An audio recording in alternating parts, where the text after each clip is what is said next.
SIRന്റെ enumeration form ഒരുപാട് ആളുകൾ fill ചെയ്തിട്ടുണ്ടാവും. പല ആളുകളും സംശയം മൂലം ഫില്ല് ചെയ്യാത്ത ആളുകളുണ്ട്. അപ്പോൾ അവർക്ക് വേണ്ടി ഏറ്റവും സിമ്പിളായിട്ട് ഇതെങ്ങനെ ഫില്ല് ചെയ്യാന്നുള്ളത് ജസ്റ്റ് ഒന്ന് പറഞ്ഞുതരാം. ഇതിൽ നമുക്ക് ഫസ്റ്റ് ഇങ്ങനെ ഫോം കിട്ടുന്ന സമയത്ത് നമുക്ക് ആദ്യത്തെ സംശയം എന്ന് പറഞ്ഞാൽ നിലവിലെ ഒരു ഫോട്ടോ പതിക്കാൻ വേണ്ടിയിട്ട് ഇവിടെ പറയുന്നുണ്ട്. അത് നമ്മൾ പുതിയ ഫോട്ടോ ഒട്ടിക്കണമെന്നുള്ളതാണ്. അപ്പോൾ നമ്മൾ അടുത്തൊക്കെ ഇലക്ഷൻ ID കാർഡിലെ ഫോട്ടോ ഒക്കെ അപ്ഡേറ്റ് ചെയ്തിട്ടുണ്ടെങ്കിൽ പുതിയ ഫോട്ടോ ഒന്നും ഒട്ടിക്കേണ്ട ആവശ്യമില്ല. നിങ്ങൾ പഴയ കുറേ മുന്നേ ഒക്കെയുള്ള ഫോട്ടോ ഒക്കെ ആണ്, നമുക്ക് തിരിച്ചറിയാൻ പറ്റാത്ത കണ്ടീഷനിലെ ഫോട്ടോ ഒക്കെ ആണെങ്കിൽ നിലവിലെ പുതിയൊരു ഫോട്ടോ ഇവിടെ പതിക്കുക. ഇത് തന്നെ നിങ്ങൾക്ക് 2 ഫോം വന്നിട്ടുണ്ടാവും. അതിലൊരു ഫോമിൽ മാത്രം ഫോട്ടോ പതിച്ചാൽ മതി. അതായത് നമുക്ക് BLOയുടെ കയ്യിൽ സബ്മിറ്റ് ചെയ്യുന്ന ഫോമിൽ മാത്രം നമ്മൾ ഫോട്ടോ പതിച്ചാൽ മതി. ഇനി രണ്ടാമത്തെ ഫോം എന്തിനാണ് രണ്ടിലും ഫില്ല് ചെയ്യേണ്ടതുണ്ടോ എന്നുള്ളൊരു സംശയം ഉണ്ടാവും. 2 ഫോമിൽ നമ്മൾ ഫില്ല് ചെയ്യണം. എന്തിനാണെന്ന് ചോദിച്ചാൽ ഇത് നമ്മളൊരു എവിഡൻസ് ആണ്. നമ്മളിത് ഫില്ല് ചെയ്ത് BLOക്ക് സബ്മിറ്റ് ചെയ്തു എന്നുള്ളത്. അപ്പോൾ സബ്മിറ്റ് ചെയ്യുന്ന സമയത്ത് BLO നമുക്കിവിടെ സൈൻ ചെയ്ത് ഒരു കോപ്പിയിൽ നമുക്കുള്ള കോപ്പിയിൽ സൈൻ ചെയ്തിട്ട് തരും.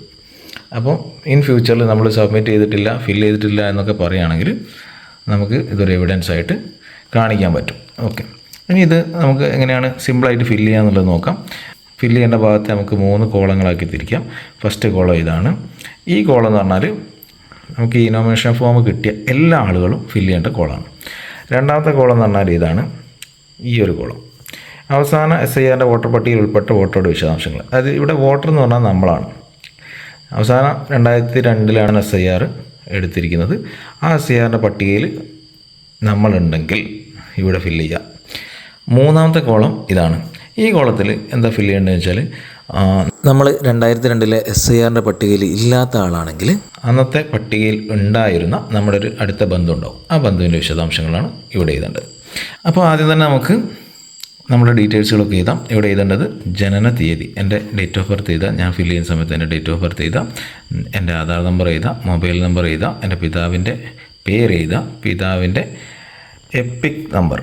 എന്താണ് എപ്പിക് നമ്പർ എന്നുള്ള ഒരു സംശയം വരും. ഇലക്ടർ ഫോട്ടോ ഐഡൻറ്റിറ്റി കാർഡ്, അതിൽ നമ്പർ, അതായത് നമ്മളെ ഇലക്ഷൻ ID കാർഡിൻ്റെ നമ്പർ അത് ലഭ്യമാണെങ്കിൽ ഇവിടെ എഴുതാം. ലഭ്യമാണെങ്കിൽ കുറേ കാര്യങ്ങൾ പറഞ്ഞിട്ടുണ്ട്, അതൊക്കെ ലഭ്യമാണെങ്കിൽ മാത്രമേ എഴുതിയാൽ നിർബന്ധമൊന്നുമില്ല കേട്ടോ. പിന്നെ അതുപോലെ നമ്മുടെ മാതാവിൻ്റെ പേര്, മാതാവിൻ്റെ എപ്പിക് നമ്പർ ലഭ്യമാണെങ്കിൽ അത് എഴുതാം. പങ്കാളിയുടെ പേര്, ഭാര്യ ഭർത്താവ് ആരാ വെച്ചാൽ അവരുടെ പേര് എഴുതാം. അവരുടെ ആ പങ്കാളിയുടെ എപ്പിക് നമ്പർ ലഭ്യമാണെങ്കിൽ അത് എഴുതാം. എപ്പിക് നമ്പർ എന്ന് പറഞ്ഞു കഴിഞ്ഞാൽ ഇതാണ് നമ്മളെ ഇലക്ഷൻ ID കാർഡ്. ഇതിൽ ഇവിടെ ഒരു നമ്പർ ഉണ്ടാവും, ഇതാണ് എപ്പിക് നമ്പർ. ഈ ഒരു കോളം എന്യൂമറേഷൻ ഫോം കിട്ടിയ എല്ലാവരും ഫില്ല് ചെയ്യേണ്ട കോളമാണ്. ഓക്കെ, ഇനി നെക്സ്റ്റ് കോളം എന്ന് പറഞ്ഞാൽ അവസാന SIRന്റെ വോട്ടർ പട്ടികയിൽ ഉൾപ്പെട്ട വോട്ടറുടെ വിശദാംശങ്ങളാണ്. നമ്മൾ അന്നത്തെ വോട്ടർ പട്ടികയിൽ ഉണ്ടെങ്കിൽ നമ്മുടെ ഡീറ്റെയിൽസ് ഇവിടെ ചെയ്ത് അത് അന്നത്തെ വോട്ടേഴ്സ് ലിസ്റ്റ് പ്രകാരം അന്നത്തെ വോട്ടേഴ്സ് ലിസ്റ്റിൽ എന്താണോ ഉള്ളത് അതുപോലെ എഴുതണം. ഓക്കെ, അതിനുവേണ്ടി നമ്മൾ അന്നത്തെ വോട്ടേഴ്സ് ലിസ്റ്റ് ഡൗൺലോഡ് ചെയ്യണം. അത് ഇൻ്റർനെറ്റ് ബ്രൗസറിൽ പോയാൽ നമുക്ക് സിമ്പിളായിട്ട് ഡൗൺലോഡ് ചെയ്യാൻ പറ്റും. അതിൻ്റെ ഡയറക്റ്റ് ഡൗൺലോഡ് ചെയ്യാൻ പറ്റുന്ന ലിങ്ക് ഞാൻ ഡിസ്ക്രിപ്ഷനിൽ കൊടുക്കാം.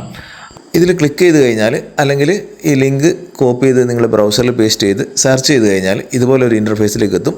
ഇവിടെ നിങ്ങളുടെ ഡിസ്ട്രിക്ട് 2002 നിങ്ങളുടെ ഏരിയ ഏത് നിയോജകമണ്ഡലത്തിലായിരുന്നു ഉണ്ടായിരുന്നതെങ്കിൽ ആ നിയോജകമണ്ഡലത്തിൻ്റെ പേര് സെലക്ട് ചെയ്ത് കൊടുക്കുക. അതുപോലെ തന്നെ പോളിംഗ് ബൂത്ത് ഏതാണെന്ന് ഓർമ്മയുണ്ടെങ്കിൽ ആ പോളിംഗ് ബൂത്തിൻ്റെ പേര് സെലക്ട് ചെയ്ത് കൊടുക്കുക. അവിടെ നിങ്ങൾക്ക് നിങ്ങളുടെ 2002 വോട്ടേഴ്സ് ലിസ്റ്റ് ഡൗൺലോഡ് ചെയ്യാം. അപ്പോൾ അത് നോക്കിയിട്ട് അന്നത്തെ ലിസ്റ്റിലുണ്ടായിരുന്ന നമ്മുടെ പേരെന്തായിരുന്നു ഉണ്ടായിരുന്നത് അത് എഴുതുക. അന്നത്തെ ലിസ്റ്റിലുണ്ടായിരുന്ന നമ്മുടെ എപ്പിക് നമ്പർ എഴുതുക. നമ്മുടെ ബന്ധുവിൻ്റെ പേര് എന്താണോ ആ ലിസ്റ്റിൽ കൊടുത്തത് അത് എഴുതാം. ആ ലിസ്റ്റിലുള്ള ബന്ധുവിൻ്റെ പേരാണ് എഴുതേണ്ടത്. ഓക്കെ, പിന്നെ ആ ബന്ധുവുമായിട്ട് നമുക്കുണ്ടായിരുന്ന ബന്ധം എന്താണെന്ന് എഴുതാം. നമ്മുടെ ജില്ല, സംസ്ഥാനത്തിൻ്റെ പേര്, നിയമസഭാ മണ്ഡലത്തിൻ്റെ പേര്, ഇതൊക്കെ നോട്ട് ചെയ്യാം. പിന്നെ നിയമസഭാ മണ്ഡലത്തിൻ്റെ നമ്പർ, ഭാഗം നമ്പർ, ക്രമ നമ്പർ, ഇത് ഈ ലിസ്റ്റിലുണ്ട്, നമുക്ക് ഡൗൺലോഡ് ചെയ്യുന്ന ലിസ്റ്റിലുണ്ട്. ഇത് അവിടെ നോട്ട് ചെയ്യാം. ഇനി ഞാനിത് ഫില്ല് ചെയ്യുന്ന സമയത്ത് ഞാൻ അന്നത്തെ 2002 SIRന്റെ ലിസ്റ്റിൽ ഇല്ലാത്ത വ്യക്തിയാണ്. അപ്പോൾ ഞാൻ ഫില്ല് ചെയ്യുന്ന സമയത്ത് അന്നത്തെ ലിസ്റ്റിലുണ്ടായിരുന്ന എൻ്റെ ഏറ്റവും അടുത്ത രക്തബന്ധത്തിൽപ്പെട്ട ബന്ധുവിൻ്റെ പേരാണ് എഴുതേണ്ടത്. അപ്പോൾ എനിക്ക് അങ്ങനെ ലിസ്റ്റിലുള്ളത് എൻ്റെ ഏറ്റവും അടുത്ത ബന്ധുവിൻ്റെ പിതാവാണ്. അപ്പോൾ പിതാവിൻ്റെ പേര് ഞാൻ ഇവിടെ എഴുതാം. എപ്പിക് നമ്പർ, അന്നത്തെ വോട്ടേഴ്സ് ലിസ്റ്റിലുള്ള ഇലക്ഷൻ ID കാർഡിൻ്റെ നമ്പർ ഏതാണോ അത് ലിസ്റ്റിൽ അവൈലബിൾ ആണ്, അത് നോക്കിയിട്ട് ഇവിടെ എഴുതുക. പിന്നെ ബന്ധുവിൻ്റെ പേര്, അതായത് എൻ്റെ പിതാവിൻ്റെ ബന്ധുവായിട്ട് ആ വോട്ടേഴ്സ് ലിസ്റ്റിൽ 2002 വോട്ടേഴ്സ് ലിസ്റ്റിൽ കൊടുത്തിരിക്കുന്ന ആരാണോ ആ പേര് ഇവിടെ എഴുതുക. എൻ്റെ പിതാവുമായിട്ട് ഈ ബന്ധുവിന് എന്ത് ബന്ധമാണോ ആ ലിസ്റ്റിൽ കാണിച്ചത് ആ ബന്ധം ഇവിടെ എഴുതാം.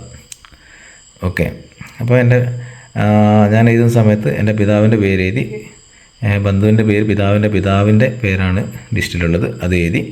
തമ്മിലുള്ള ബന്ധം നോക്കുമ്പം എൻ്റെ പിതാവിൻ്റെ പിതാവാണല്ലോ, അപ്പോൾ പിതാവ് എന്നാണ് എൻ്റെ ബന്ധം എഴുതേണ്ടത്. പിന്നെ ജില്ല എഴുതുക, സംസ്ഥാനത്തിൻ്റെ പേര് എഴുതുക, നിയമസഭാ മണ്ഡലത്തിൻ്റെ പേര് എഴുതുക, നിയമസഭാ മണ്ഡലത്തിൻ്റെ നമ്പർ, ഭാഗം നമ്പർ, ക്രമ നമ്പർ, ഇതൊക്കെ എഴുതും. അപ്പോൾ ഇത്രയും കാര്യങ്ങൾ മാത്രമാണ്.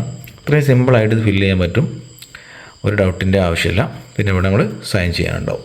ഓക്കെ, ഇനി അടുത്തൊരു സംശയം എന്ന് പറഞ്ഞാൽ നമ്മുടെ വീട്ടിലേക്ക് നമ്മൾ കല്യാണം കഴിച്ചുകൊണ്ട് വന്ന നമ്മുടെ ഭാര്യ, അവരുടെ ഇൻഫർമേഷൻ ഫോം ഫില്ല് ചെയ്യുന്ന സമയത്ത് ഫില്ല് ചെയ്യേണ്ട ബാക്കിയുള്ള ഭാഗങ്ങളൊക്കെ സെയിം ആണ്. ഇവിടെയൊക്കെ അവരുടെ ഡീറ്റെയിൽസ് ആണ് എഴുതേണ്ടത്. അവർ 2002 SIR ലിസ്റ്റിൽ പേരുണ്ടെങ്കിൽ ആ ലിസ്റ്റ് നോക്കിയിട്ട് ഇവിടെ ഫില്ല് ചെയ്യുക. പേരില്ല എന്നുണ്ടെങ്കിൽ ഇവിടെ ഫില്ല് ചെയ്യുന്ന സമയത്ത് പ്രത്യേകം ശ്രദ്ധിക്കേണ്ടതുണ്ട്. ഇവിടെ നമ്മൾ എഴുതിയ പോലെ അത് നോക്കിയിട്ട് എഴുതരുത്. അന്നത്തെ SIR ലിസ്റ്റിൽ ഭാര്യയുടെ ഏറ്റവും അടുത്ത ബന്ധുവായിട്ട് ആരാണോ ഉള്ളത് അവരുടെ പേര് എഴുതുക, അവരുടെ എപ്പിക് നമ്പർ എഴുതുക. അപ്പോൾ എൻ്റെ ഭാര്യയുടെ വോട്ടേഴ്സ് ലിസ്റ്റ് പ്രകാരം എൻ്റെ ഭാര്യയുടെ പിതാവിൻ്റെ പേരാണുള്ളത്. അപ്പം ഭാര്യയുടെ പിതാവിൻ്റെ പേര് എഴുതുക, അവരുടെ എപ്പിക് നമ്പർ എഴുതുക.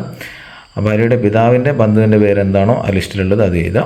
അവർ തമ്മിലുള്ള ബന്ധം എന്താണ്, അതായത് ഭാര്യയുടെ പിതാവും ആ ബന്ധുവുമായിട്ട് എന്ത് ബന്ധമാണോ ഉള്ളത് അത് ലിസ്റ്റ് കൊടുത്തിരിക്കുന്നത് അതുപോലെ എഴുതുക.